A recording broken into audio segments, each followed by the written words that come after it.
Hello students. इसी series को continue करते हुए जो अब हम स्टार्ट करने जा रहे हैं आफ्टर यूनिट 1, यहाँ मैं यूनिट 3 स्टार्ट करने जा रही हूँ।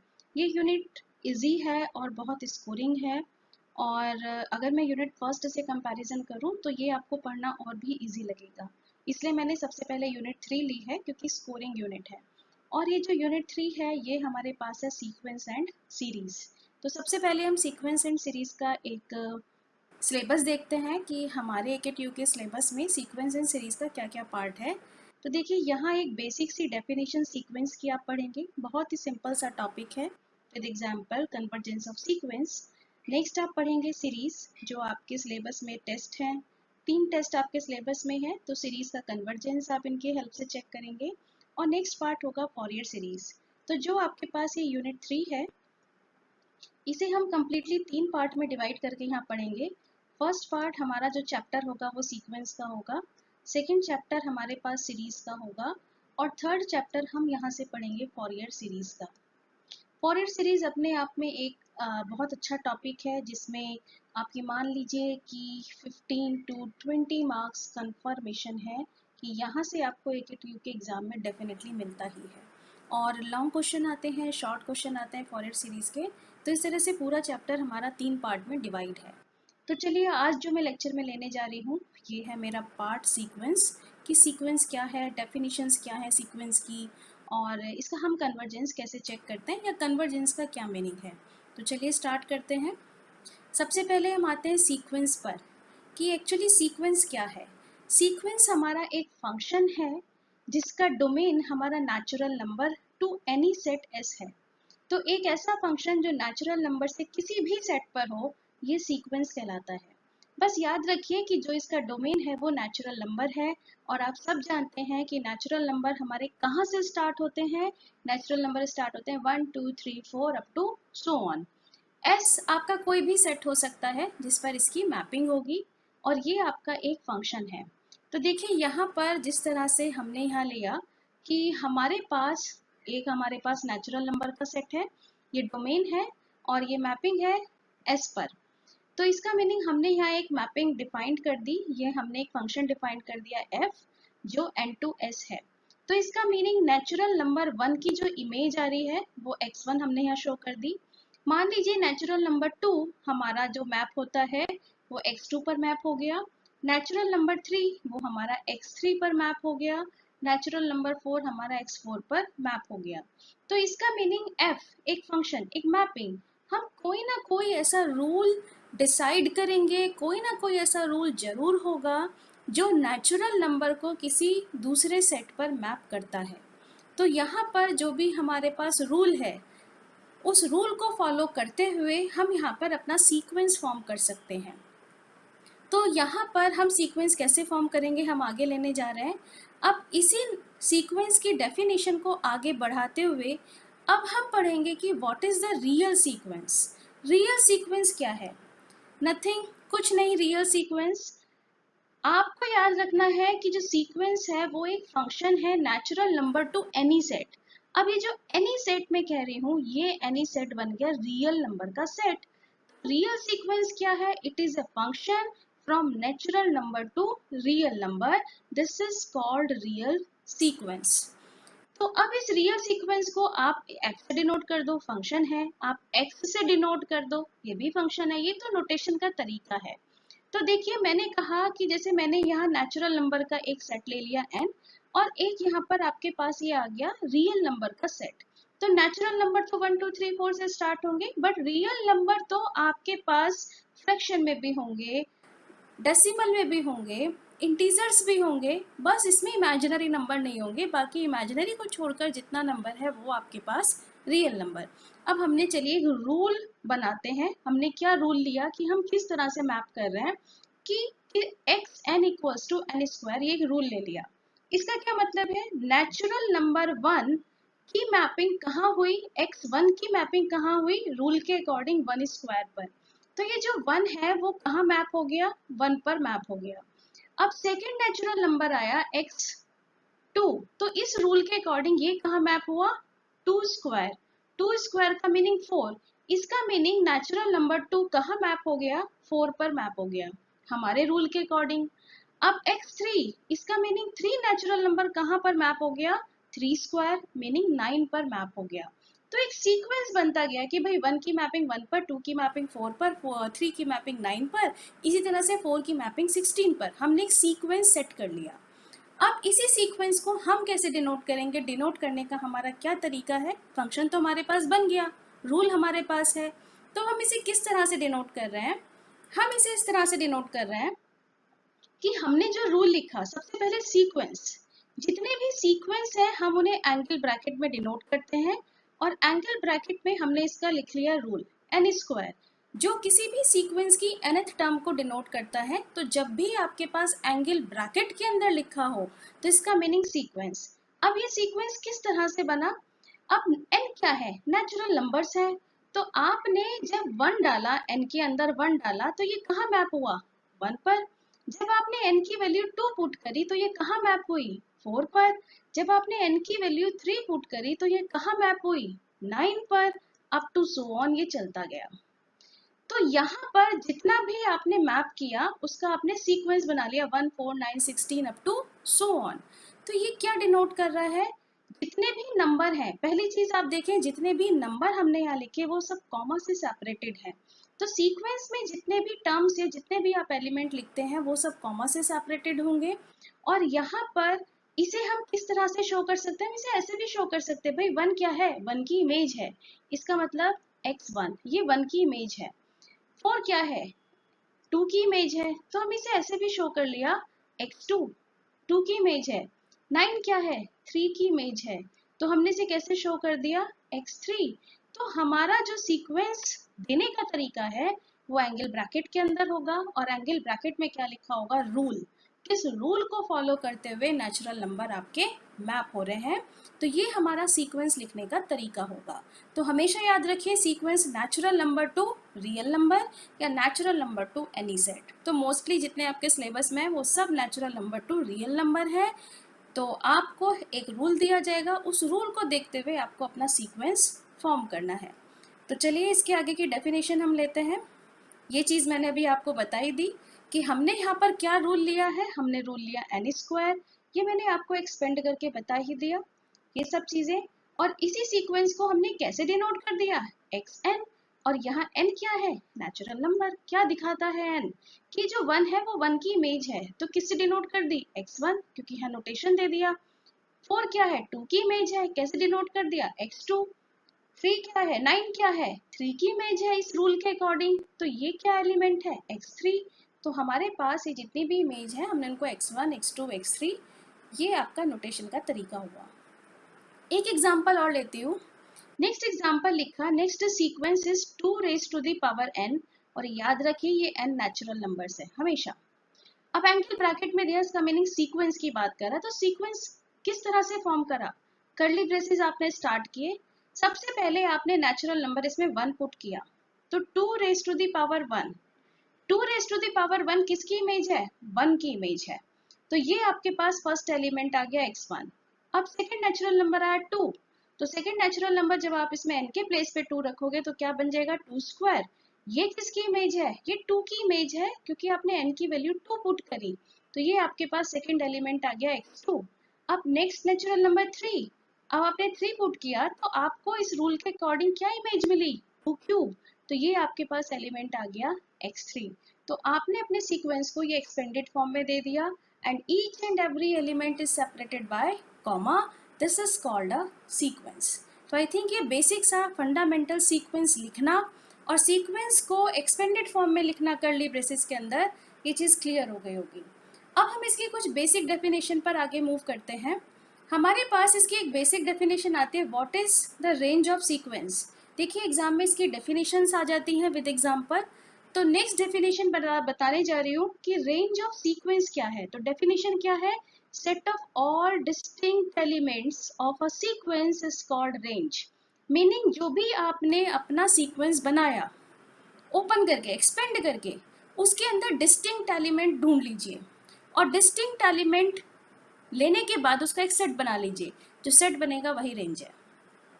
फॉर एग्जाम्पल, जैसे मैंने यह एक सीक्वेंस लिखा, देखिए एंगल ब्रैकेट यूज किया, और -1 की पावर n, और ये n आपको नेचुरल नंबर डालना है। तो चलिए हम इसका सीक्वेंस कैसे बना रहे हैं। सबसे पहले आपने n की वैल्यू 1 रखी, तो आप लिखेंगे -1 की पावर 1, वैल्यू आ गई -1। तो देखिए ये आ गई 1 की इमेज। फिर आपने n की वैल्यू रखी 2, तो आपने रखा -1 की पावर 2, ये आपको मिल गया 1। तो देखिए ये आ गई आपके पास 2 की इमेज। फिर आपने रखा n की वैल्यू 3, -1 का होल क्यूब, क्या मिला -1, ये आ गई आपके पास 3 की इमेज। फिर आपने रखा 4, -1 की पावर 4, ये आपको मिला 1, ये आ गई आपके पास 4 की इमेज। 1 2 3 4 रखते जाइए, आपके पास इमेज या तो -1 आएगी या 1 आएगी, -1 1। अब रेंज अगर आपसे निकालने के लिए कहा जाए तो रेंज क्या है, डिस्टिंक्ट एलिमेंट का सेट। तो डिस्टिंक्ट एलिमेंट तो यहाँ दो ही है, एक है -1 और दूसरा है 1, यही दो एलिमेंट है। उसके बाद तो इन एलिमेंट का रिपीटिशन है, तो हमने इसका एक सेट बना लिया। ये आपके पास बन गई इस सीक्वेंस की रेंज। तो ये रेंज निकालने का तरीका।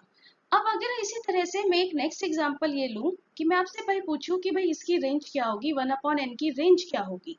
तो सबसे पहले आपने इसे एक्सपेंडेड फॉर्म में किया। अब n रखना है आपको, नेचुरल नंबर से स्टार्ट करते हैं। तो 1/1, 1/2, ये 2 की इमेज, 3 की इमेज 1/3, 4 की image 1/4, up to so on. और आपसे क्वेश्चन कर लिया जाए कि भाई इस सीक्वेंस का रेंज बताइए। रेंज क्या है, डेफिनेशन आता है रेंज की definition, set of all distinct element. अब अपने सीक्वेंस को आइडेंटिफाई करो, यहाँ तो सारे एलिमेंट ही डिस्टिंक्ट है, कोई रिपीट तो है नहीं। तो इसका रेंज क्या है, 1, 1/2, 1/3, 1/4, अप टू सो ऑन। ये पूरा का पूरा ही इसका क्या बन गया, रेंज सेट बन गया। तो ये आपके पास रेंज आ गया। अब हम दोनों को अगर एक चीज देखें, तो हमारे पास ये जो फर्स्ट एग्जांपल है, इसके अंदर जो रेंज सेट आया ये फाइनाइट सेट है। इसमें दो ही एलिमेंट है, एक -1 दूसरा 1, तो ये हमारे पास फाइनाइट रेंज। लेकिन जब हमने ये सेकेंड एग्जाम्पल लिया, तो देखिए ये तो इनफाइनाइट एलिमेंट्स है। ऐसा तो नहीं कि इसमें फाइनाइट नंबर ऑफ एलिमेंट्स आ रहे हो, 1 है, 1/2, 1/3, 1/4, 1/5, तो इनफाइनाइट एलिमेंट। तो इसका रेंज सेट कैसा है, दिस इज इनफाइनाइट सेट। तो रेंज सेट इसका बना आपके पास इनफाइनाइट सेट। तो I think range of sequence ये चीज क्लियर हो गई। अब हम चलते हैं इसकी नेक्स्ट डेफिनेशन पर। नेक्स्ट आता है हमारे पास कांस्टेंट सीक्वेंस। अब कांस्टेंट सीक्वेंस में इससे ही क्लियर है कि डेफिनेशन क्या होगी। कह रहे हैं कांस्टेंट सीक्वेंस मीनिंग जब आप सीक्वेंस को एक्सपेंड करें तो हर एक एलिमेंट की इमेज एक ही रहे, कांस्टेंट ही रहे। जैसे कि हम सबसे पहले इसे डायग्राम से समझते हैं। हम यहाँ देख रहे हैं ये नेचुरल नंबर्स हमने सारे लिख दिए, 1 2 3 4 अप टू सो ऑन। 1 की इमेज भी एक एलिमेंट ले लिया, रियल नंबर में कुछ भी हो सकता है, ये मैंने एक एलिमेंट ले लिया C। 1 की इमेज भी C, 2 की इमेज भी C, 3 की इमेज भी C, 4 की इमेज भी C। मीनिंग जितने भी नेचुरल नंबर हैं वो सिर्फ एक ही एलिमेंट पर मैप हो रहे हैं। तो ऐसे सीक्वेंस को आप क्या कहेंगे, कांस्टेंट सीक्वेंस। और वही डेफिनेशन है, sequence defined as xn equals to C। तो हमने इस सीक्वेंस को कैसे डिफाइंड किया, हम इस सीक्वेंस को ऐसे डिफाइन कर सकते हैं, मैं सिर्फ इतना लिख दूं, दिस। तो दिस इज कांस्टेंट सीक्वेंस। क्यों कांस्टेंट सीक्वेंस है, क्योंकि ये सीक्वेंस तो नेचुरल नंबर पर डिपेंड ही नहीं है। आप इसमें 1 डालो सी ही लिखेंगे, 2 डालो सी ही लिखेंगे, क्योंकि यहाँ तो सिर्फ क्या दिया है सी। तो इसका meaning each and every element की जितनी भी इमेज है वो सी ही रहेगी। तो जितना भी नेचुरल नंबर है वो सिर्फ एक एलिमेंट पर जाकर मैप हो गया। सो दिस इज कांस्टेंट सीक्वेंस। अब इसके रेंज सेट की बात करें कि भाई अब हम रेंज तो ऑलरेडी पढ़ चुके हैं ना, तो कांस्टेंट सीक्वेंस का रेंज क्या है, सेट ऑफ डिस्टिंक्ट एलिमेंट। तो यहाँ तो एक ही एलिमेंट है जो डिस्टिंक्ट है, बाकी तो उसके बाद सी का रिपीटेशन है। तो ये आपके पास आ गया, इसका रेंज सेट क्या है सी, एक सिंगल एलिमेंट। तो दिस इज सिंगलटन सेट। तो this is called constant sequence meaning सारा नेचुरल नंबर एक ही नंबर पर जाकर मैप हो जाएगा। अब कांस्टेंट सीक्वेंस के बाद हम एक नेक्स्ट डेफिनेशन लेते हैं, बाउंडेड सीक्वेंस। इंपॉर्टेंट डेफिनेशन है बाउंडेड सीक्वेंस, कि किसी भी सीक्वेंस को आप बाउंडेड कब कहेंगे। तो देखिए सबसे पहले इसका मीनिंग समझिए, बाउंडेड नाम से क्लियर है, बाउंडेड मीनिंग सीक्वेंस का क्या मतलब है, आप नंबर ही तो लिख रहे हैं कॉमा से सेपरेट करके, रियल नंबर ही तो लिख रहे हैं। अब उसे कह रही हूँ बाउंडेड, इसका मीनिंग मैंने जितने भी सीक्वेंस के अंदर नंबर लिखे वो किसी दो नंबर के बीच में लाई कर जाए, मीनिंग उनकी बाउंड्री बन जाए। किसी दो नंबर के बीच में अगर मेरा पूरा सीक्वेंस लाई कर गया तो वो बाउंडेड हो गया, और अगर मेरा सीक्वेंस किसी दो नंबर के बीच में लाई ही नहीं करा तो वो कैसा सीक्वेंस हो गया, अनबाउंडेड हो गया, मतलब उसकी बाउंड्री वहाँ एग्जिस्ट नहीं करती। अब इसी को हम मैथमेटिकली या एग्जाम्पल के तौर पे देखते हैं कि हम काम कैसे कर रहे हैं, कैसे देख रहे हैं। तो इसकी डेफिनेशन एक्सप्लेन करने से पहले मैं इसका एक्सप्लेन करने जा रही हूँ एग्जाम्पल। अगर एग्जाम्पल क्लियर हो गया, ये डेफिनेशन आपको अपने आप क्लियर होगी मैथमेटिकली टर्म्स में क्या लिखा है। सबसे पहले मैं इसका एक एग्जाम्पल ले रही हूँ और एग्जाम्पल के बाद इसकी डेफिनेशन बताऊंगी कि बाउंडेड सीक्वेंस में मैंने यहाँ क्या लिखा। एग्जाम्पल लिया 1/n सीक्वेंस है, इसको मैंने एक्सपेंड किया, n की जगह रखा 1 2 3 4 5, एक्सपेंडेड फॉर्म लिख लिया 1 1/2 1/3 1/4 अप टू सो ऑन। अब मुझे देखना है क्या ये बाउंडेड है, तो मैंने एक नंबर लाइन को ड्रॉ किया। इस नंबर लाइन पे मैंने सबसे पहला नंबर मार्क किया 1, ये मैंने मार्क कर दिया 1। नेक्स्ट मेरे पास नंबर आ रहा है 1/2 मीनिंग 0.5, और ये मान लीजिए ये मेरे पास नंबर आ गया 1/2। इसके बाद नंबर आया मेरे पास मेरे सीक्वेंस में 1/3 मीनिंग 0.3, तो इससे और छोटा हो गया, मान लीजिए ये आ गया 1/3। अब आया 1/4, ये इससे भी और छोटा हो गया, तो यहाँ पर ये नंबर आ गया 1/4। इसके आगे चलोगे 1/5 मीनिंग 0.2, ये इससे भी और छोटा हो गया 1/5। तो अब आप सोच के देखो कि ये सारे नंबर डिक्रीज होते जा रहे हैं, 1 से शुरू हुआ बट डिक्रीज होते होते जा रहे हैं, 0 पर जा रहे हैं। ठीक, इसके बाद तो कहीं नहीं जाएंगे, इधर की साइड तो नहीं मूव करेंगे, ये सारे के सारे डिक्रीज होते होते पहुंचेंगे कहाँ, 0 तक। तो मेरा ये जो पूरा सीक्वेंस मैंने लिखा है वो दो नंबर के बीच में लाई कर गया, एक नंबर 1 दूसरा नंबर 0।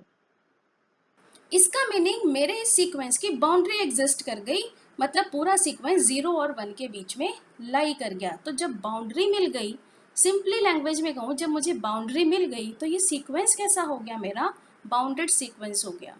तो अब इसी को हम मैथमेटिकली टर्म्स में हम कैसे दे रहे हैं, A sequence is said to be bounded if there exist two real numbers. एक रियल नंबर मैंने स्मॉल के लिया, दूसरा कैपिटल के, जहां पर स्मॉल के कैपिटल के से छोटा है, such that sequence an completely lie between small k to capital K. Meaning sequence की जितनी भी टर्म है वो कैपिटल के से तो छोटी या उसके बराबर रहे एंड स्मॉल के से बड़ी या उसके बराबर रहें। इसका मीनिंग पूरा का पूरा सीक्वेंस स्मॉल के से कैपिटल के बीच में लाई कर गया। तो ये सीक्वेंस मेरा क्या कहलाएगा, बाउंडेड सीक्वेंस।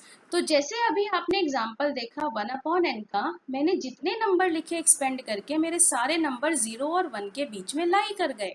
तो मैं क्या कह सकती हूँ, ये जो मेरे पास सीक्वेंस है 1/n, इसकी ईच एंड एवरी टर्म 0 से बड़ी आ रही है एंड किससे छोटी है, सारी टर्म 1 से छोटी है और 1 के बराबर भी है। तो मेरा पूरा सीक्वेंस कहाँ लाई करा, 0 और 1।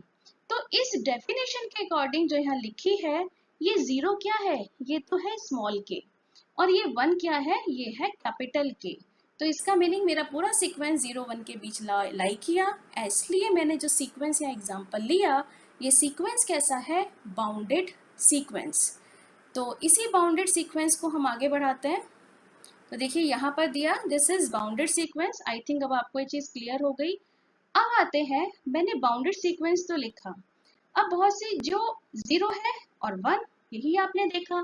अब 0 छोटा नंबर है क्योंकि सारी टर्म तो 0 से बड़ी है ना, तो हमने इसे क्या कहा, लोअर बाउंड।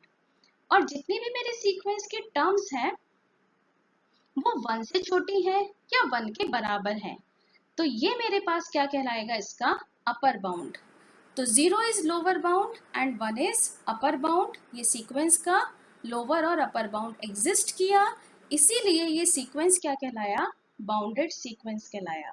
तो हम दूसरी लैंग्वेज में ये भी कह सकते हैं, a sequence is said to be bounded, कोई भी सीक्वेंस बाउंडेड होगा if there exist both upper and lower bound. इसका मीनिंग दोनों ही उसके बाउंड एग्जिस्ट करें। तो यहाँ पर ये कहलाएगा आपका बाउंडेड सीक्वेंस। और अगर इनमें से कोई एक भी बाउंड एग्जिस्ट ना करे तो वो सीक्वेंस हमारे पास कैसा कहलाएगा? Unbounded sequence. तो आई थिंक ये डेफिनेशन अब आपको क्लियर हो गई होगी, बाउंडेड एंड अनबाउंडेड। अब इसी तरीके से अगर मैं आपसे एक डेफिनेशन यहाँ पूछूं, एक एग्जाम्पल हमने यहाँ ले लिया कि 2 raised to the power n, हमें देखना है ये कैसा सीक्वेंस है। तो चलिए 2 raised to the power n को एनालाइज करते हैं। सबसे पहले हमने इसकी एक्सपेंडेड फॉर्म लिखी 2 की पावर 1, 2 की पावर 2, 2 की पावर 3, 2 की power 4 up to so on. अब मुझे देखना है क्या ये बाउंडेड है या नहीं।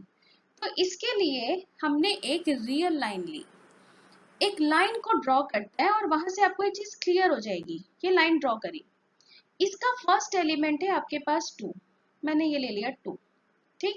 उसके बाद है 2 स्क्वायर मीनिंग 4, इसके आगे आ गया, ये आ गया 4, 2 क्यूब और इसके आगे आ गया 8, 2 की पावर 4 और इसके आगे पहुंच गए 16, यहाँ आ गए।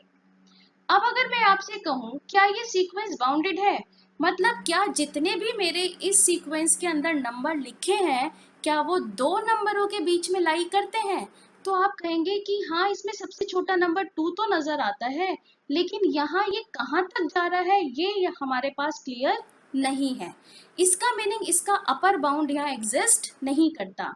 तो जो आपके पास ये सीक्वेंस है 2 raised to the power n, इसकी each and every term greater है या इक्वल है 2 से, बट इसका अपर बाउंड एग्जिस्ट नहीं कर रहा है, क्योंकि जब आप इसे और आगे तक बढ़ाते जाएंगे तो ये कहाँ की साइड टेंड्स करता जा रहा है? इन्फिनिटी की साइड टेंड्स करता जा रहा है। तो आपको इसका सिर्फ क्या मिला? आपको इसका सिर्फ लोअर बाउंड मिला, इसका अपर बाउंड नहीं मिला। तो ये सीक्वेंस आपके पास कैसा सीक्वेंस है? अनबाउंडेड सीक्वेंस है, क्योंकि इसका अपर बाउंड यहाँ पर एग्जिस्ट नहीं करता।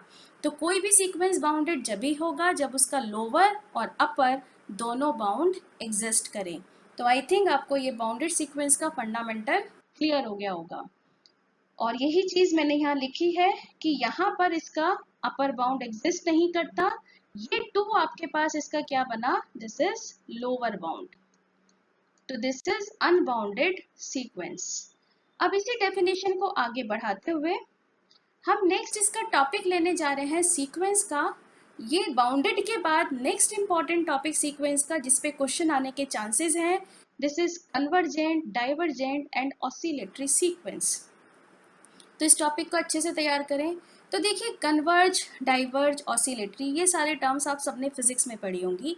कन्वर्ज का सिंपल मीनिंग की अगर हम बात करें और उसी फंडामेंटल को अपने मैथमेटिकली टर्म्स में हम अप्लाई करने जा रहे हैं। कन्वर्ज किसी एक पॉइंट पर टेंड्स होना, डाइवर्ज किसी एक पॉइंट पर टेंड्स ना होकर किसी भी चीज़ का स्प्रेड होना मतलब फैलना। और ऑसिलेट, ऑसिलेट का मीनिंग कि आप के पास अगर मैथमेटिकली कहूँ तो ऑसिलेटरी मतलब फ्लक्चुएट हो रहे हैं, किसी दो नंबर के बीच में वाइब्रेट हो रहे हैं, ठीक। अब यहाँ पर हम इस चीज़ को अपने सीक्वेंस पर अप्लाई कर रहे हैं कि हमने जो सीक्वेंस फॉर्म किया किसी भी रूल के अकॉर्डिंग, कन्वर्ज वो किसी एक पॉइंट पर टेंड हो जाए, डाइवर्ज वो किसी एक पॉइंट पर टेंड ही ना हो, ऑसिलेट वो किसी दो नंबर के बीच में ही ऑसिलेट करता रहे। तो ये सिंपल सा मीनिंग है सीक्वेंस का। अब इस सिंपल से मीनिंग को हम मैथमेटिकली कैसे चेक करें, क्योंकि जब हमें क्वेश्चंस मिलते हैं तो उनको डायरेक्ट देखना मुश्किल होता है, तो हम उन्हें किसकी हेल्प से देखेंगे? हम उनको लिमिट की हेल्प से देखेंगे। कैसे देखेंगे? आपको क्वेश्चन में जो भी सीक्वेंस दिया गया होगा वो इस फॉर्मेट में होगा, angle bracket an be a sequence. अब ये जो an लिखा होता है ये किसी भी सीक्वेंस का रूल है, मतलब nth टर्म है। आपको क्या करना है? इस nth टर्म पर लिमिट अप्लाई करनी है और लिमिट लेनी है limit n tending to infinity. अब आपके पास तीन केस हैं, या तो आपको लिमिट फाइनाइट मिल जाएगी और यूनिक मिलेगी। अगर फाइनाइट और यूनिक मिलती है लिमिट तो आपका आंसर कन्वर्जेंट, और अगर इसी की लिमिट आपको इनफाइनाइट या माइनस इनफाइनाइट मिलती है तब आपका आंसर डाइवर्जेंट। और अगर ना तो कोई सीक्वेंस कन्वर्ज करे और ना ही डाइवर्ज करे, ऐसा सीक्वेंस कहलाता है ऑसिलेटरी सीक्वेंस। कन्वर्ज ना करे, मतलब लिमिट फाइनाइट एंड यूनिक ना हो। डाइवर्ज ना करे मतलब लिमिट इनफाइनाइट या माइनस इनफाइनाइट ना हो। तो ऐसे सीक्वेंस जो ना तो कन्वर्ज करे ना ही डाइवर्ज करे, ऐसे सीक्वेंस कहलाते हैं ऑसिलेटरी सीक्वेंस। तो बहुत ही सिंपल सा फंडामेंटल, जो सीक्वेंस दिया जाए उसकी nth टर्म पे लिमिट लगाओ, लिमिट फाइनाइट यूनिक मिले आंसर कन्वर्जेंट, इनफाइनाइट या माइनस इनफाइनाइट मिले डाइवर्जेंट, और अगर आप इन दोनों में से कोई केस नहीं मिल रहा, ना तो वो कन्वर्ज करे और ना ही डाइवर्ज करे, तो ऐसा केस ऑसिलेटरी। तो चलिए इसके हम कुछ एग्जांपल लेने जा रहे हैं। तो फर्स्ट एग्जांपल हमने यहाँ लिया टेस्ट कन्वर्जेंस ऑफ सीक्वेंस। तो ये सीक्वेंस का साइन है। अब ये जो आपके पास टर्म लिखी है सीक्वेंस का रूल है, इसका मीनिंग ये टर्म क्या है, an nth टर्म है सीक्वेंस की। तो आपको क्या करना है, इस सीक्वेंस की nth टर्म पर आपको लिमिट अप्लाई करनी है and turning to infinity, meaning limit and tends to infinity. Question के अकॉर्डिंग an की वैल्यू पुट कर लीजिए n+1/n। अब देखिए जब आप n की वैल्यू इन्फिनिटी डालेंगे तो इन्फिनिटी अपॉन इन्फिनिटी ये आपके पास इनडिटरमिनेट फॉर्म है, इसका मीनिंग आप यहाँ लिमिट नहीं निकाल सकते। तो लिमिट निकालने का तरीका क्या है, मैं न्यूमरेटर से n कॉमन ले रही हूँ। तो हमने न्यूमरेटर से n कॉमन लिया, ये बन गया 1+1/n, और डिवाइड आपने किया n से। आप देखेंगे ये n से n कैंसिल हो गया। अब लिमिट निकालना इजी है। अब आपके पास क्वेश्चन क्या बन गया, limit n tends to infinity 1+1/n। आपने इसमें लिमिट पुट कर दी 1+1/इन्फिनिटी, और 1/इन्फिनिटी क्या हो गया, 0 विच इज 1 क्या मिला, फाइनाइट एंड यूनिक लिमिट मिली। फाइनाइट एंड यूनिक अगर लिमिट है तो अब आप अपने क्वेश्चन का आंसर क्या दे रहे हैं कि जो क्वेश्चन दिया गया है, जो सीक्वेंस है वो सीक्वेंस कैसा है, वो कन्वर्जेंट सीक्वेंस है, इन शॉर्ट CGT भी लिखते हैं। तो answer is convergent. Question complete हो गया। तो देखिए इतने ही छोटे क्वेश्चंस आपको यहाँ देखने के लिए मिलेंगे, आपको सिर्फ लिमिट अप्लाई करनी है। चलिए नेक्स्ट एग्जांपल और लेते हैं इसका। ये एग्जांपल हमने लिया है test convergence of this sequence. अब हमें इसका भी कन्वर्जेंस चेक करना है, तो क्या करना है, लिमिट अप्लाई करनी है n टेंड्स टू इन्फिनिटी। तो ये जो दिया गया है वो आपको रूल है, इसका मीनिंग ये सीक्वेंस की nth टर्म है। तो इस पर हमने अप्लाई किया limit, so limit n tending to infinity, question के अकॉर्डिंग ये बन गया n²+1/n। यहाँ पर भी देखिए इन्फिनिटी अपॉन इन्फिनिटी का ही केस, इनडिटरमिनेट फॉर्म। इसका मीनिंग यहाँ पर भी मैं सेम ही रूल अप्लाई कर रही हूँ जो मैंने अभी आपको सिखाया। न्यूमरेटर से कॉमन निकाल रहे हैं n²। तो जैसे ही n² कॉमन निकालेंगे 1+1/n², और डिवीजन में रखा है आपके पास n। आप देखेंगे एक n से ये n कैंसिल हो गया। अब आपके पास ये बचता है limit n tends to infinity, तो रिमेनिंग पार्ट लिख लेते हैं n 1+1/n²। चलिए लिमिट अप्लाई करते हैं। तो ये आपके पास आया इन्फिनिटी 1+1/इन्फिनिटी, और 1/इन्फिनिटी 0। तो क्या आंसर आ गया, इन्फिनिटी। तो जब आपको लिमिट इन्फिनिटी या माइनस इन्फिनिटी मिले तो वो सीक्वेंस डाइवर्जेंट। तो आपका आंसर कितना आया, आपका आंसर आया गिवन सीक्वेंस इज डाइवर्जेंट, और इन शॉर्ट हम इसे DGT भी लिखते हैं। तो आपका आंसर मिला, तो सीक्वेंस इज डाइवर्जेंट। इसी तरीके से एक नेक्स्ट एग्जांपल लेते हैं। अब हमें इसका सीक्वेंस का कन्वर्जेंस और डाइवर्जेंस चेक करना है। तो आई थिंक अब आप इस पे लिमिट खुद अप्लाई करके इस क्वेश्चन को कर सकते हैं। तो एक बार जब आप करें तो अपना आंसर चेक कर लीजिएगा। मैं यहाँ पर आपको बता दूं इसका आंसर क्या आ रहा है। जो भी सीक्वेंस दिया है इस पर हमने लिमिट अप्लाई कर दी है and limit n tends to infinity. अब न्यूमरेटर से तो n आप कॉमन ले रहे हैं और डिनोमिनेटर से आप n² कॉमन लेंगे, तो 1+1/n², इस n से ये n कैंसिल होगा। अब आप इसमें इन्फिनिटी अप्लाई करें तो 1+1/इन्फिनिटी डिवाइडेड बाय इन्फिनिटी 1+1/इन्फिनिटी। तो ये वैल्यू बन जाती है 1/इन्फिनिटी एंड 1/इन्फिनिटी 0 which is finite and unique, और आंसर इज कन्वर्जेंट। तो इस तरीके से आपने इस सीक्वेंस का भी कन्वर्जेंस एंड डाइवर्जेंस चेक किया। इसी तरह से एक नेक्स्ट एग्जांपल हम लेने जा रहे हैं दिस। ये एग्जांपल थोड़ा सा डिफरेंट है। अब इस एग्जांपल के अंदर हम देखें, अब तक तो हमने बहुत सिंपल एग्जांपल किए, 3 एग्जांपल किए हैं। यहाँ हमारे पास जो सीक्वेंस की nth टर्म दे दी गई, अब तक हमें सारे सीक्वेंस इस तरह से दिए जा रहे थे, दिस an डायरेक्टली दिया जा रहा था एंगल ब्रैकेट में, लेकिन यहाँ इसने an की वैल्यू हमें प्रोवाइड कराई है, ये complete value, this is an। और मुझे लिमिट अप्लाई किस पर करनी है, मुझे लिमिट अप्लाई करनी है an पर। तो मुझे सबसे पहले क्या रिक्वायर्ड है, मुझे सबसे पहले रिक्वायर्ड है what is the value of an। an क्या है, an सम है, जितनी भी टर्म्स लिखी हैं सबका सम है। तो हमें सबसे पहले an निकालना होगा। तो क्वेश्चन को करने से पहले, लिमिट लगाने से पहले मुझे an रिक्वायर्ड है। अब यहाँ जो an की वैल्यू है ये है 1 plus 1/3 plus 1/3 square up to 1/3 की पावर n। अगर हम इस सीरीज को आइडेंटिफाई करें और आपसे पूछूं कि ये सीरीज कैसी है, तो अगर आपको दो ऑप्शन दूं AP या GP, तो आपका आंसर आएगा दिस इज GP। इसका कॉमन रेशियो कितना है, इसका कॉमन रेशियो है r की वैल्यू 1/3। इसका meaning each and every term जब आगे आप प्रोसीड करते जा रहे हैं तो 1/3 से मल्टीप्लाई करते जा रहे हैं। तो ये सीरीज आपके पास है GP, जिसका कॉमन रेशियो है 1/3। अब GP का सम, तो GP के सम का हम क्या फॉर्मूला पढ़ते हैं, Sn equals to A 1 minus r raise to the power n upon 1 minus r। ये फॉर्मूला जब लेते हैं जब r की वैल्यू लेस देन 1 है, और यही Sn का फॉर्मूला कन्वर्ट हो जाता है a r raise to the power n minus 1 upon r minus 1। ये फॉर्मूला आता है जब कॉमन रेशियो आपके पास ग्रेटर देन 1 है। तो मेरे पास इस क्वेश्चन में जो प्रॉब्लम है r 1/3 which is less than 1, तो हम ये फॉर्मूला ऑप्ट करेंगे। तो सबसे पहले इस क्वेश्चन को करने से पहले मैं इस सीरीज का सम निकाल रही हूँ। तो ये आपके पास सम कितना आ गया, a की वैल्यू मीनिंग फर्स्ट टर्म, तो सीरीज की फर्स्ट टर्म है 1 माइनस r इज 1/3 की पावर n टर्म्स का सम। अब आप अपने क्वेश्चन में देखिए कि यहाँ क्या n टर्म्स है या n से ज्यादा है। तो देखिए ये n+1 टर्म्स है। कैसे है n+1 टर्म्स, अगर मैं सेकेंड टर्म की बात करूं तो आप लिख रहे हैं 1/3 की पावर 1 सेकेंड टर्म पर।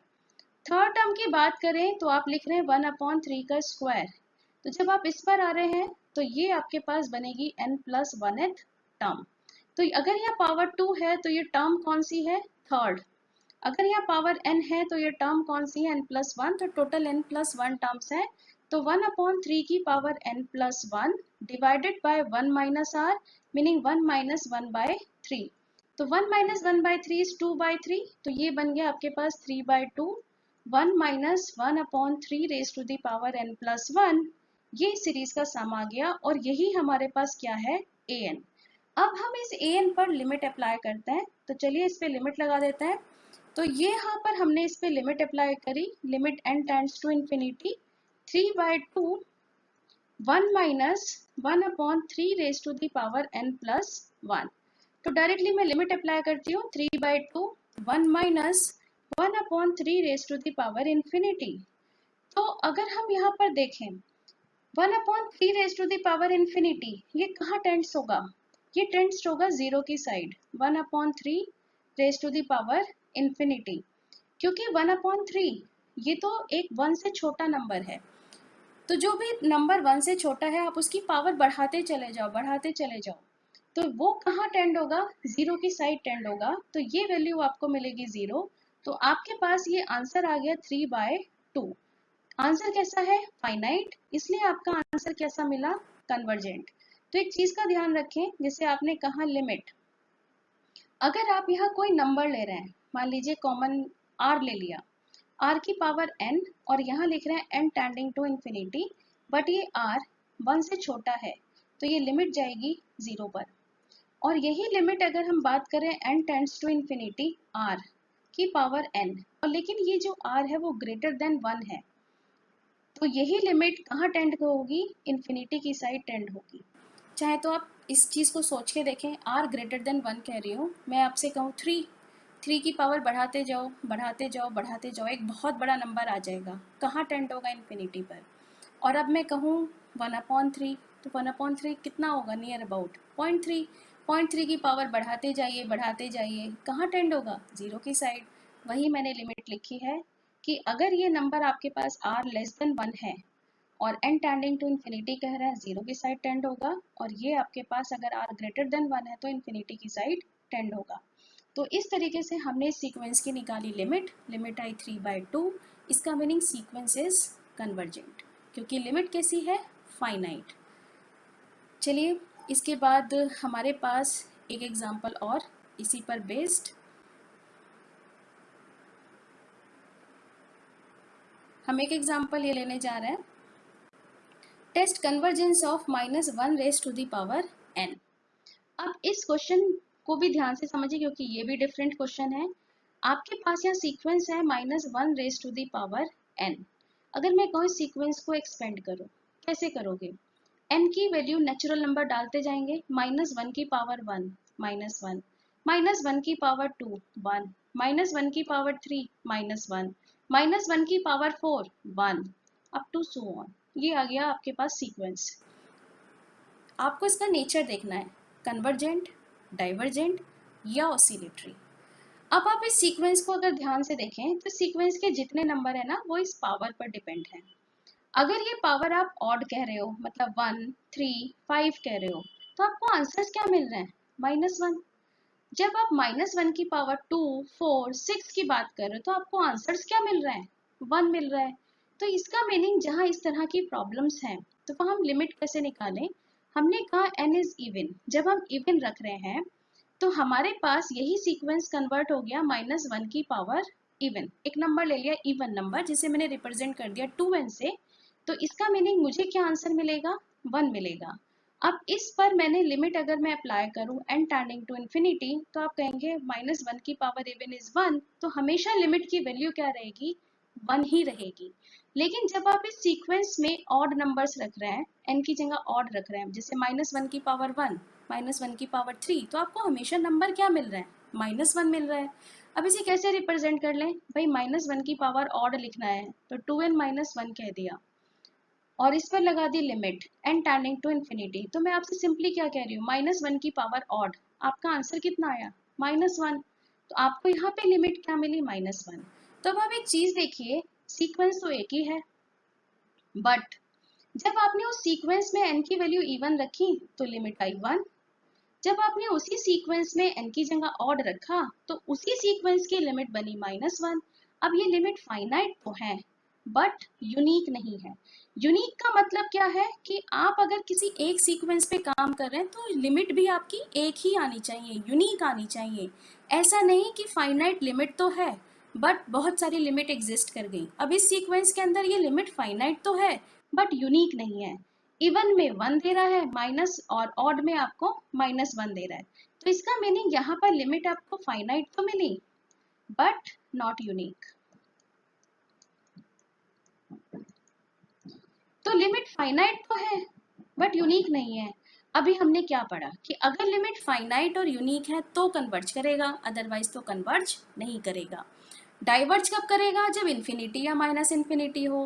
तो ना तो मुझे यहाँ लिमिट इन्फिनिटी माइनस इन्फिनिटी मिली, ना तो ये डाइवर्ज कर रहा है, और लिमिट फाइनाइट तो मिली बट यूनिक नहीं मिली, ना ही ये कन्वर्ज कर रहा है। तो ऐसा सीक्वेंस जो ना तो कन्वर्ज करे ना डाइवर्ज करे, तो ऐसे सीक्वेंस क्या कहलाते हैं, oscillatory sequence. This is called oscillatory. अब ये ऑसिलेट किसके बीच में कर रहा है, वो तो क्लियर है कि ये ऑसिलेट कहाँ कर रहा है, अपने सीक्वेंस से देख लो, या तो -1 या 1, -1 या 1। तो ये ऑसिलेट कहाँ कर रहा है, किसके बीच में कर रहा है, -1 to 1।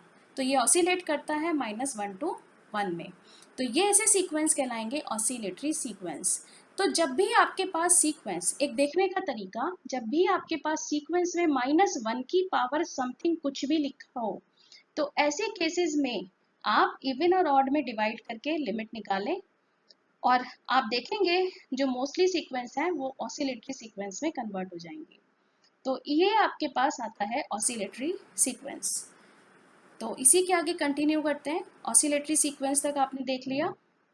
तो ये जो टॉपिक है कन्वर्जेंस, डाइवर्जेंस, ऑसिलेटरी, इसकी न्यूमेरिकल प्रॉब्लम एग्जाम में आ जाती है। नेक्स्ट हम इसमें डेफिनेशन लेने जा रहे हैं मोनोटॉनिक सीक्वेंस। अब जस्ट एक डेफिनेशन एग्जाम में पूछ ली जाती है, define monotonic sequence with an example. कोई भी एग्जाम्पल दीजिए और मोनोटॉनिक सीक्वेंस को डिफाइन करिए। तो बहुत ही सिंपल है, कोई भी सीक्वेंस मोनोटोनिक होगा. A sequence is said to be monotonic if it is either monotonically increasing और डिक्रीजिंग. या तो वो इंक्रीज कर रहा हो या डिक्रीज कर रहा हो, तो वो क्या कहलाएगा? Sequence monotonic. अब मोनोटोनिक इंक्रीजिंग सीक्वेंस क्या है? अब हमने यहाँ टर्म तो यूज कर दी, मोनोटोनिकली इंक्रीजिंग या मोनोटोनिकली डिक्रीजिंग, बट ये है क्या? तो सिर्फ इतना याद रखिए, इंक्रीजिंग सीक्वेंस. इंक्रीजिंग सीक्वेंस का मतलब जब आप अपने सीक्वेंस में आगे बढ़ें तो वो इंक्रीज करें. इसका मीनिंग अगर मैं कोई सीक्वेंस को इस तरह से डिफाइन कर रही हूँ, मैंने कहा A N be a sequence. एक तो टर्म है ए एन और इसके बाद की टर्म है ए एन प्लस वन. ठीक, आपने कहा इंक्रीज कर रहा है सीक्वेंस, तो इसका meaning next term previous term से बड़ी होगी. तो a n plus one greater than equals to a n. This is called monotonically increasing sequence. अब हम कहते हैं मोनोटोनिकली डिक्रीजिंग सीक्वेंस. आप अब अपने सीक्वेंस को डिक्रीज कर रहे हैं. डिक्रीज का मीनिंग जो नेक्स्ट टर्म है वो प्रीवियस टर्म से छोटा होगा. अब हमने सीक्वेंस का एक टर्म तो ले लिया ए एन और इसके बाद की टर्म नेक्स्ट टर्म ले ली ए एन प्लस वन. तो जो ए एन प्लस वन है वो प्रीवियस टर्म से छोटी होगी या उसके बराबर होगी. This is called monotonically decreasing sequence. तो सिंपल सा meaning monotonic increasing and decreasing. तो अगर आपका सीक्वेंस मोनोटोनिकली इंक्रीज करे या मोनोटोनिकली डिक्रीज करे तो ऐसे सीक्वेंस को आप क्या कहते हैं? Monotonic sequence. अब यहाँ पर इसके बाद हम कुछ रिजल्ट्स ले रहे हैं. ये जो हमारे पास रिजल्ट्स हैं, ये रिजल्ट्स आप याद रखेंगे. फर्स्ट रिजल्ट है every convergent sequence is bounded. अगर कोई सीक्वेंस कन्वर्जेंट है तो वो बाउंडेड भी होगा, but vice versa is not true. इसका मीनिंग एवरी बाउंडेड सीक्वेंस मे और may not be converge. For example मैं लेती हूँ, मैंने एक सीक्वेंस लिया 1/n. मुझे देखना है क्या ये कन्वर्जेंट है. तो कन्वर्जेंट देखने का तरीका तो लिमिट से सिखाया है. Limit n tending to infinity 1/n apply किया, 1/infinity विच इज 0. ये फाइनाइट लिमिट आपको मिली, और अगर ये फाइनाइट लिमिट मिली तो इसका मीनिंग आपका आंसर आ गया कन्वर्जेंट, कि 1/n कन्वर्जेंट है. अगर ये कन्वर्जेंट है तो बाउंडेड भी होना चाहिए. तो चलिए देखते हैं, चेक करते हैं बाउंडेड. अब अभी आपने सेम एग्जांपल इससे पहले किया है. 1/n को जब आपने एक्सपेंड किया तो 1, 1/2, 1/3, 1/4 अप टू सो ऑन, ये आपने देखा. इसे मैंने एक रियल लाइन पर लिखकर दिखाया था कि ये आपके पास 1 है नंबर और ये लाइन पर है नंबर 0. 1 है आपके पास, ये नंबर मिला. नेक्स्ट आपको यहाँ 1/2 मिला. नेक्स्ट आपको ये 1/3 मिल गया. नेक्स्ट आपको ये 1/4 मिल गया. तो सारे नंबर कहाँ जा रहे हैं? वो 0 की साइड टेंड्स हो रहे हैं, 0 पर जा रहे हैं. तो इसका मतलब ये जो आपका पूरा का पूरा सीक्वेंस है वो 0 और 1 के बीच में लाई कर गया. तो ये सीक्वेंस कैसा है? बाउंडेड है. और यही हमने कहा कि अगर कोई सीक्वेंस कन्वर्जेंट है तो वो बाउंडेड भी होगा, but vice versa is not true. इसका एग्जाम्पल अभी आपने देखा ऑसिलेटरी सीक्वेंस में. ये देखिए -1 की पावर n. ये सीक्वेंस कन्वर्जेंट नहीं था, ये सीक्वेंस है ऑसिलेटरी, क्योंकि ये -1 और 1 के बीच में ऑसिलेट हो रहा है. बट ये सीक्वेंस बाउंडेड है. कैसे बाउंडेड है? आपने सीक्वेंस को -1 1 -1 1, ये तो पूरा सीक्वेंस कहाँ लाई कर गया? -1 1 -1 1. तो पूरा का पूरा सीक्वेंस -1 1 के में ही लाई करता है. तो ये सीक्वेंस कैसा हुआ? ये सीक्वेंस आपके पास बाउंडेड हुआ, क्योंकि इसकी बाउंड्री एग्जिस्ट कर गई. लोअर बाउंड क्या है? -1, अपर बाउंड क्या है? 1. तो ये बाउंडेड है बट कन्वर्जेंट नहीं है. तो ये चीज ध्यान रखें कि every convergent sequence is bounded. Next result, monotonic increasing. कोई सीक्वेंस इंक्रीज कर रहा है. अब इंक्रीज करते करते उसका अपर बाउंड भी एग्जिस्ट कर गया, तो वो सीक्वेंस बन गया कन्वर्जेंट. अब कोई सीक्वेंस डिक्रीज कर रहा है और डिक्रीज करते करते उसका लोअर बाउंड भी एग्जिस्ट कर गया, तो वो सीक्वेंस भी आपके पास क्या होगा? कन्वर्जेंट ही होगा. तो ये 3 रिजल्ट आप याद रखेंगे. अब यहाँ पर आपका ये सीक्वेंस का चैप्टर कंप्लीट हुआ. तो मैंने यहाँ पर कुछ प्रैक्टिस के क्वेश्चंस डाले हैं. ये प्रैक्टिस क्वेश्चंस आप करेंगे. शुरू के जो 3 प्रैक्टिस के क्वेश्चंस हैं ये तो बहुत सिंपल है, जस्ट लिमिट पर बेस्ड है, कर सकते हैं. फोर्थ क्वेश्चन मैं आपको एक बार एक्सप्लेन कर दूं. Give an example of monotonic increasing sequence which is convergent, divergent. आपको एक सीक्वेंस का एग्जाम्पल देना है जो इंक्रीज करे, डाइवर्जेंट हो, दूसरा एग्जाम्पल देना है जो इंक्रीज करे बट कन्वर्जेंट हो। तो मान लीजिए एक मैं आपको एग्जाम्पल दे दूं, दूसरा एग्जाम्पल आप खुद सर्च कर सकते हैं, 2 की पावर n। आपने सीक्वेंस को फॉर्म किया 2 की पावर 1, 2 की पावर 2, 2 की पावर 3, 2 की पावर 4। कैसा सीक्वेंस है, इंक्रीजिंग या decreasing? 2, 4, 8, 16। This is monotonically increasing sequence. ये तो हो गया। अब क्या ये डाइवर्ज कर रहा है? यस, ये डाइवर्ज करता है। कैसे? लिमिट निकाल के देख लो। n टेंडिंग टू इंफिनिटी 2 की पावर n, मीनिंग 2 की पावर इंफिनिटी। 2 की पावर तो बढ़ाते जा रहे हो ना, नंबर तो बढ़ता जाएगा। कहाँ जाएगा बढ़ते बढ़ते? इंफिनिटी पर। तो लिमिट कैसी आई? इंफिनिटी। तो इसलिए एक ऐसा सीक्वेंस है, इसका नेचर क्या है? डाइवर्जेंट। तो देखिए एक एग्जाम्पल तो मैंने दे दिया, दूसरा एग्जाम्पल आप सर्च कर सकते हैं और अपना एग्जाम्पल का आंसर आप मुझे कमेंट बॉक्स में बता सकते हैं। तो thank you so much. Unit 3 का ये जो फर्स्ट चैप्टर था सीक्वेंस, ये कंप्लीट होता है। नेक्स्ट लेक्चर में हम स्टार्ट करेंगे सीरीज।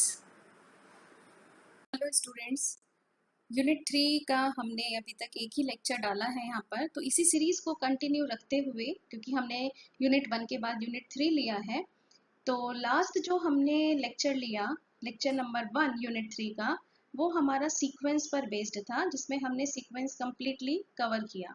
अब जो हम नेक्स्ट लेने जा रहे हैं ये हमारा सीरीज का टॉपिक है। तो इस लेक्चर में हम सीरीज का बेसिक डिस्कस करेंगे। तो चलिए हम सीरीज के बेसिक पर आते हैं कि सीरीज क्या है। अब हमने इससे प्रीवियस लेक्चर में सीक्वेंस पढ़ा। तो सीक्वेंस में आपको बताया गया था कि जो भी आपका सीक्वेंस है वो एंगल ब्रैकेट में शो किया जाता है, जैसे एक सीक्वेंस लिखा, और जहाँ पर n आपके पास ये नेचुरल नंबर्स है। तो अगर मैं इसकी एक्सपेंडेड फॉर्म की बात करूं तो ये सीक्वेंस मेरा बनेगा, n के प्लेस पर आप 1 रखें u1, n के प्लेस पर 2 u2, u3 up to so on. ये हमने सीक्वेंस पढ़ा कि sequence is a function from natural number to real number.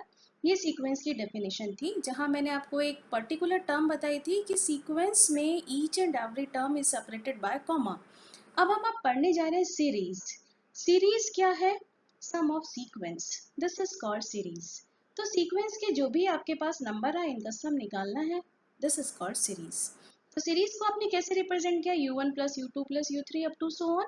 और इसी को हम समेशन फॉर्म में भी कह सकते हैं, समेशन un, जहां पर आपका n नेचुरल नंबर है तो कहाँ से स्टार्ट होगा? 1 टू इंफिनिटी। तो ये इसकी एक्सपेंडेड फॉर्म, जब आप n की वैल्यू 1 रखें तो first term is u1 plus n की वैल्यू 2 रखें plus u2 plus u3 up to so on. तो ये सीरीज को रिप्रेजेंट करने का तरीका, इट्स अ समेशन un। अब हम यहाँ पर सीरीज की कुछ प्रॉपर्टीज पढ़ेंगे। तो नेक्स्ट हम लेते हैं फाइनाइट सीरीज। तो फाइनाइट सीरीज के नाम से ही क्लियर है, फाइनाइट ऐसी सीरीज जिसमें नंबर ऑफ टर्म्स फाइनाइट हो। When number of terms are finite, then series is called finite series. तो आपने लगाया summation un where n is natural number। तो इस सीरीज के अंदर आप फाइनाइट सीरीज कह रहे हैं तो नंबर ऑफ टर्म्स आपके पास फाइनाइट होंगी। जैसे हमने यहाँ एग्जांपल लिया तो हमारे पास टोटल कितनी टर्म्स है इस सीरीज के अंदर? n टर्म्स है। तो हमारे पास समेशन की लिमिट भी 1 से लेकर कहाँ तक चली गई? n तक चली गई, क्योंकि हमें n टर्म्स का सम करना है। अब फाइनाइट नंबर ऑफ टर्म्स है इसलिए फाइनाइट सीरीज। जैसे कि एग्जांपल ले ले, 2 raise to the power 1 plus 2 raise to the power 2 up to 2 raise to the power n। तो टोटल कितनी टर्म्स है? इसके सम में n टर्म्स है। तो ये आपके पास बन गई फाइनाइट सीरीज। अब इनफाइनाइट सीरीज नाम से क्लियर है, जहां नंबर ऑफ टर्म्स इनफाइनाइट हो वो आपके पास कहलाएगी इनफाइनाइट सीरीज। तो यहाँ समेशन की लिमिट कहाँ से जाएगी? 1 से लेकर इन्फिनिटी तक, कोई लिमिट ही नहीं है। तो ये आपके पास इनफाइनाइट सीरीज, जैसे हमने कहा 1 plus 4 plus 9 plus 16 up to so on. तो दिस इज इनफाइनाइट सीरीज। अब याद होगा हमने कल के लेक्चर में एक बेसिक फंडामेंटल पढ़ा था, कन्वर्जेंस ऑफ सीक्वेंस। अब इसी का हम यहाँ पढ़ेंगे। अब सीरीज पढ़ रहे हैं तो यहाँ पर भी हम सेम ही पढ़ने जा रहे हैं, कन्वर्जेंस ऑफ सीरीज। तो नेक्स्ट टॉपिक जो हम आज इस वीडियो में डिस्कस करने जा रहे हैं वो है कन्वर्जेंस ऑफ सीरीज। तो कन्वर्जेंस और डाइवर्जेंस ऑफ सीरीज। तो यहाँ पर मैंने इस पूरे पार्ट सीरीज के चैप्टर को जितने भी सीरीज में आपके सिलेबस में टेस्ट हैं या सीरीज के टाइप के क्वेश्चन हैं, ये मैंने पूरा सीरीज 2 पार्ट में डिवाइड किया है। आज इस वीडियो में मैं टाइप फर्स्ट के क्वेश्चन लूंगी और जब हम इसके नेक्स्ट वीडियो की बात करेंगे तो मैं वहां पर टाइप सेकंड के क्वेश्चन लूंगी। टाइप 1 टाइप सेकंड के क्वेश्चन इसलिए जिससे जब आप एग्जाम में काम करें तो आप इजीली आइडेंटिफाई कर पाएं कि भाई हमें क्वेश्चन किस टाइप का दिया गया है। तो यहाँ मैं टाइप 1 लेने जा रही हूँ, बहुत सिंपल है। अब कन्वर्जेंस का मीनिंग कि हमारा जो सीरीज का सम है, क्योंकि सीरीज क्या है, सम ऑफ सीक्वेंस, तो जो सीरीज का सम है वो किसी एक नंबर पर टेंड करेगा, कन्वर्ज करेगा। डाइवर्जेंस का मीनिंग सीरीज का सम कन्वर्ज ही नहीं करेगा, डाइवर्ज करेगा। तो हम इस तरह के टाइप 1 में क्वेश्चन किस तरह से काम करेंगे। हमारा पहला स्टेप होगा फाइंड एस एन। अब ये जो एस एन है, एस एन, एस का मीन सम। अब सम किसका, यहाँ नोटेशन दिया एन, एन क्या है, first N terms, first N terms. तो एस एन किसको रिप्रेजेंट कर रहा है, it is a sum of first N terms. तो क्वेश्चन में आपको जो भी सीरीज दी जाए आप उसकी फर्स्ट एन टर्म्स का सम निकाल लो। अगर निकालना पॉसिबल है, आपको फॉर्मूला पता है, तो आप इजीली फर्स्ट एन टर्म्स का सम निकाल लो, आपके पास कुछ ना कुछ आंसर आएगा। This is S N. अब आप नेक्स्ट स्टेप में क्या करो कि जो आपने एस एन निकाला है उस पर लिमिट अप्लाई कर दो। तो जैसे ही आप इस एस एन पर लिमिट अप्लाई करेंगे एंड टर्निंग टू इन्फिनिटी, ये आपने लिमिट ली और एस एन पर ले रहे हैं एंड टर्निंग टू इन्फिनिटी, हमारा आंसर इस लिमिट पर डिपेंड होगा। अब ये हमारा आंसर इस लिमिट पे किस तरह से डिपेंड होगा, देखिए कि आपने लिमिट अप्लाई की एस एन पर एंड टर्निंग टू इन्फिनिटी। अगर आपको इसकी लिमिट का आंसर फाइनाइट एंड यूनिक मिलता है तब आप अपना आंसर कहेंगे कि जो आपके पास सीरीज है वो कन्वर्जेंट है। अब यही आंसर, अगर इसी लिमिट का आंसर आपको इन्फिनिटी या माइनस इन्फिनिटी मिलता है तब आप अपने आंसर को कहेंगे कि it is a divergent. Same concept ले रहे हैं सीक्वेंस वाला। अगर आपने फर्स्ट लेक्चर सुना है तो आपको यहाँ कुछ नया नहीं लगेगा, जो सीक्वेंस में पढ़ा यहाँ पर भी वही है, बस वहाँ हमने लिमिट nth टर्म पे ली थी, an पे ली थी, यहाँ हम sn पर ले रहे हैं। और इसके बाद आता है हमारा ऑसिलेटरी। तो ऑसिलेट का मीनिंग होता है फ्लक्चुएट करना। इसका मीनिंग ना तो आपको लिमिट फाइनाइट एंड यूनिक मिलेगी, ना ही आपको लिमिट इन्फिनिटी या माइनस इन्फिनिटी मिलेगी। मीनिंग ऐसी सीरीज जो ना कन्वर्ज करे ना डाइवर्ज करे, वो सीरीज आपके पास कहलाएगी ऑसिलेटरी सीरीज। तो सिंपल सा फंडामेंटल, लिमिट फाइनाइट यूनिक मिल गई तो कन्वर्ज, और अगर लिमिट इन्फिनिटी या माइनस इन्फिनिटी मिल गई तो यही सीरीज आपकी डाइवर्जेंट होगी। बस बेसिक क्या है, आपको जो सही काम करना है वो है एस एन पे काम करना है, आपको ये एस एन निकालना है, meaning sum of first N terms. अब यहाँ पर हम ये टाइप 1 किस तरह के क्वेश्चंस पर अप्लाई किए करेंगे वो मैंने यहाँ लिख दिया, क्योंकि ये हमारा बीटेक का सिलेबस है और इसमें बहुत टिपिकल क्वेश्चंस यहाँ नहीं है। तो हमारे पास जो क्वेश्चंस होंगे वो एपी या जीपी से रिलेटेड होंगे। टाइप 1 इजी पार्ट पढ़ा रही हूँ पहले।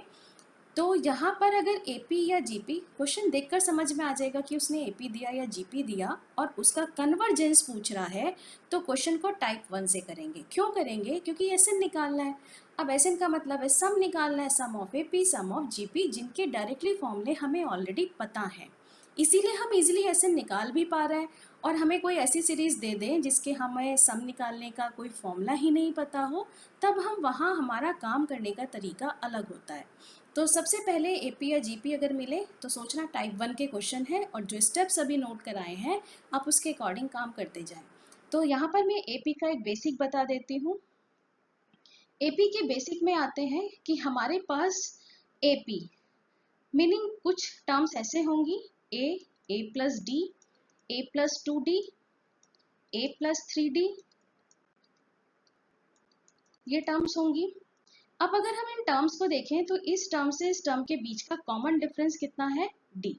इस टर्म से इस टर्म के बीच का कॉमन डिफरेंस कितना है, डी। कॉमन डिफरेंस का मीनिंग आप किस तरह से निकाल रहे हैं, सेकेंड टर्म माइनस का फर्स्ट टर्म। सेकेंड टर्म आपके पास है ए प्लस डी, माइनस का फर्स्ट टर्म, ये कॉमन डिफरेंस निकल आएगा। इसका मीनिंग जब भी आप नेक्स्ट टर्म पर जा रहे हैं सब में डी का एडिशन होता जा रहा है। This is AP. अब एपी में अगर कभी भी nth टर्म निकालनी हो तो हम फॉर्मूला यूज करते हैं a plus n minus 1 into D, ये nth टर्म का फॉर्मूला। और इसी एपी का अगर हमें सम निकालना हो n टर्म्स का तो हम यूज कर रहे हैं n by two, 2a plus n minus 1 into D. ये फॉर्मूला हम यूज करेंगे। अगर क्वेश्चन एपी का है तो आप फॉर्मूला एसएन का ये अप्लाई कर सकते हैं। अब हमारे पास आता है जीपी, ज्योमेट्रिक प्रोग्रेशन। अब जीपी हमारे पास टर्म्स कैसे होंगी, कुछ इस तरह से टर्म्स होंगी। First term A, next is A R, next is A R square, next is A R cube, up to so on. अब हम इन टर्म्स को अगर एनालाइज करें, जब ए से आप ए आर पे जा रहे हैं तो आर की मल्टीप्लाई, जब आप ए आर से ए आर स्क्वायर पे जा रहे हैं फिर से आर की मल्टीप्लाई। तो कॉमन रेशो कैसे निकालते हैं, second term divided by first term. ये आप डिवीजन जब आप करते हैं तो सेकेंड टर्म आपके पास है a r divided by first term a, तो ये आ गया आर कॉमन रेशो। तो common ratio each and every term में कॉमन रहेगा, this is called common ratio. अब अगर आपको जीपी की nth टर्म निकालनी है तो फॉर्मूला आप यूज करते हैं A R raise to the power n minus 1। अब इसी जीपी का अगर आपको सम निकालना है तो S N equals to A 1 minus R raise to the power n upon 1 minus R. ये आप जब यूज करेंगे जब ये कॉमन रेशो आपको लेस देन 1 मिले। अब इसी का फॉर्मूला अगर कहीं पर आपको कॉमन रेशो ग्रेटर देन 1 मिल जाए तो यही फॉर्मूला कन्वर्ट हो जाएगा A R raise to the power n minus 1 divided by R minus 1। ये जब होगा जब ये कॉमन रेशियो ग्रेटर देन 1 हो, this is n R raise to the power n minus 1। ये आपके पास आ जाती हैं वैल्यूज जीपी बेसिक।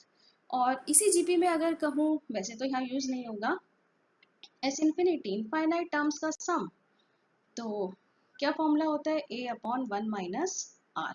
इसका तो यूज नहीं करेंगे, यहाँ तो हम एस एन का यूज करने जा रहे हैं, इसका तो हम यूज नहीं कर रहे हैं। तो चलिए यहाँ पर ये बेसिक से हमने फॉर्मूले यूज़ कर लिए। अब इसके बेस पर एक क्वेश्चन लेते हैं। तो हमारे पास ही हमने एग्जांपल लिया। क्वेश्चन है test convergence of 1 plus 3 plus 5 plus 7, सब में प्लस लगा, इसका मीनिंग क्वेश्चन सीरीज का है और वो इसका कन्वर्जेंस पूछ रहा है। तो कन्वर्जेंस निकालने का जो फर्स्ट स्टेप आपको बताया, फर्स्ट स्टेप बताया कि एस एन फाइंड आउट करो। अब सोचो क्या ये एपी है या जीपी। तो आप देखें 1 से 3 पर गए, 2 का एडिशन हो रहा है प्लस 2, 3 से 5 पर गए फिर प्लस 2 का एडिशन हुआ, 5 से 7 पर जा रहे हैं प्लस 2, हर बार प्लस 2 ऐड होता जा रहा है। इसका मीनिंग दिस इज एपी, ये क्वेश्चन आपका एपी का है। इस एपी का कॉमन डिफरेंस कितना है, डिफरेंस कैसे निकालते हैं, 3 माइनस 1 इज 2, तो इस एपी का कॉमन डिफरेंस आपके पास आ गया 2। तो हम यहाँ लगा लें, अब n टर्म्स का हमें सम चाहिए, S N equals to n by 2 2a plus n minus 1 into D. Formula आपने अप्लाई कर लिया। So n by 2 this is 2a, a की वैल्यू क्वेश्चन में 1, so this is 2 plus n minus 1 into D, D is also 2, simplify कर लेते हैं। So n by 2 2 plus 2n minus 2, 2 से 2 कैंसिल, बचा 2n, तो ये आपके पास आ गया दिस इज n स्क्वायर। तो इस पर्टिकुलर क्वेश्चन में एस एन की वैल्यू आपने निकाल ली एन स्क्वायर क्वेश्चन को देखकर। अब जो भी आपके पास एस एन बना, इस एस एन पर आपको लिमिट लेनी है। तो चलिए लिमिट अप्लाई कर लेते हैं। So limit and tending to infinity S n की वैल्यू हमने पुट कर ली, limit and tending to infinity n square, और एन तो इंफिनिटी है, वैल्यू इज इंफिनिटी। अब लिमिट इंफिनिटी मिली, सो मेरा आंसर क्या आया, डाइवर्जेंट। तो इस सीरीज का आंसर आपको मिल गया डाइवर्जेंट। तो ये क्वेश्चन कंप्लीट हो गया। चलिए अब इसी के बेस पर एक एग्जांपल और लेते हैं। नेक्स्ट एग्जांपल मैंने यहाँ सेलेक्ट किया है this, test convergence of this series. अब इस सीरीज का कन्वर्जेंस चेक करना है तो पहले सीरीज को आइडेंटिफाई करें, इट्स एपी और जीपी। तो जब आप फर्स्ट से सेकेंड टर्म पर जा रहे हैं तो आप इसमें देख रहे हैं कि 1/3 का मल्टीप्लाई हुआ। जब आप सेकंड से थर्ड पे गए फिर आपने देखा इसमें 1/3 का मल्टीप्लाई हुआ। ठीक, तो इसका मीनिंग ये क्वेश्चन आपका जीपी का है और इसका कॉमन रेशो कैसे निकालते हैं, कॉमन रेशियो आप निकालते हैं second term divided by first term, तो सेकेंड टर्म 1/3 स्क्वायर है डिवाइडेड बाय 1/3, तो कॉमन रेशियो आपको क्या मिल गया 1/3। अब ये जो कॉमन रेशियो आपको 1/3 मिला ये है लेस देन 1। अब आपको लेना है Sn meaning sum of first N terms, तो r इज लेस देन 1 के कॉरेस्पॉन्डिंग फॉर्मूला यूज किया 1 माइनस r की power n over 1 minus r। अब क्वेश्चन के अकॉर्डिंग a पुट करते हैं, तो a की वैल्यू आपके पास है 1/3, ये आपने रखी 1/3, 1 minus 1/3 raise to the power n divided by 1 minus 1/3, 1 minus 1/3 is 2/3, तो ये आपके पास आ गया 1/3, 1 minus 1/3 raise to the power n upon 2/3। अब यहाँ पर आपके पास ये 3 से 3 कैंसिल, तो ये आपके पास वैल्यू बन जाती है this is 1/2, 1 minus 1/3 raise to the power n। तो चलिए अब इस पर जो भी आपका आंसर आया इस पे लिमिट अप्लाई कर लेते हैं। तो हमने जैसे ही इस पे लिमिट ली, so limit and tending to infinity Sn, तो ये लिमिट आपके पास बन गई limit and tending to infinity 1/2 1 minus 1/3 raise to the power n। अब n के प्लेस पर इंफिनिटी पुट कर लो, तो 1/2 1 minus 1/3 raise to the power infinity. और यही चीज हमने कल के लेक्चर में डिस्कस किया था। हमने क्या डिस्कस किया था कि हम अगर किसी लिमिट लेते हैं n टेंडिंग टू इंफिनिटी पर जहां r की पावर n रखा है, बट ये r इज लेस देन 1 है, मेरे पास 1/3 है, तो ये लिमिट कहाँ टेंड करती है, जीरो की साइड टेंड करती है। आपके पास है limit n tending to infinity 1/3, 1 से छोटा है पावर n, तो ये कहाँ टेंड करेगा जीरो, तो ये लिमिट तो आपके पास बन गई जीरो और आंसर आपको मिल गया 1/2, और 1/2 आपका आंसर फाइनाइट है, यूनिक है, तो इसका मीनिंग इस सीरीज का आंसर आपके पास आ जाता है कन्वर्जेंट। तो ये सीरीज आपको मिल गई कन्वर्जेंट। आप इसी तरह से एक क्वेश्चन और लेते हैं, और ये जो क्वेश्चंस करा रही है उनके रिजल्ट जरा ध्यान रखना, क्योंकि इसी रिजल्ट पर हम आगे के कुछ और रिजल्ट डिराइव करेंगे। तो हमारे पास मैंने नेक्स्ट क्वेश्चन एक ये लिया। अब दोनों क्वेश्चन लेने का रीज़न है जो अभी आप रिजल्ट देखेंगे। इस क्वेश्चन में फिर से आपको कन्वर्जेंस चेक करना है और अगेन एपी और जीपी। तो जब आप फर्स्ट से सेकंड टर्म पे जा रहे हैं 2 का मल्टीप्लाई हुआ, सेकंड से थर्ड पे गए फिर से 2 का मल्टीप्लाई, क्वेश्चन जीपी का है। कॉमन रेशियो निकाल लेते हैं, second term divided by first term, value आ गई 2। यहाँ जो कॉमन रेशियो है वो ग्रेटर देन 1 है, तो इसका मीनिंग हमारे पास जो Sn का फॉर्मूला अप्लाई होगा वो होगा a r raise to the power n minus 1 divided by r minus 1। Apply करते हैं, Sn equals to a, question में a की value 2 raise to the power n minus 1 upon 2 minus 1, तो हमारे पास Sn की वैल्यू आ गई 2 raise to the power n plus 1 minus का 2, हमने ये लिख लिया, अंदर 2 से मल्टीप्लाई कर दिया।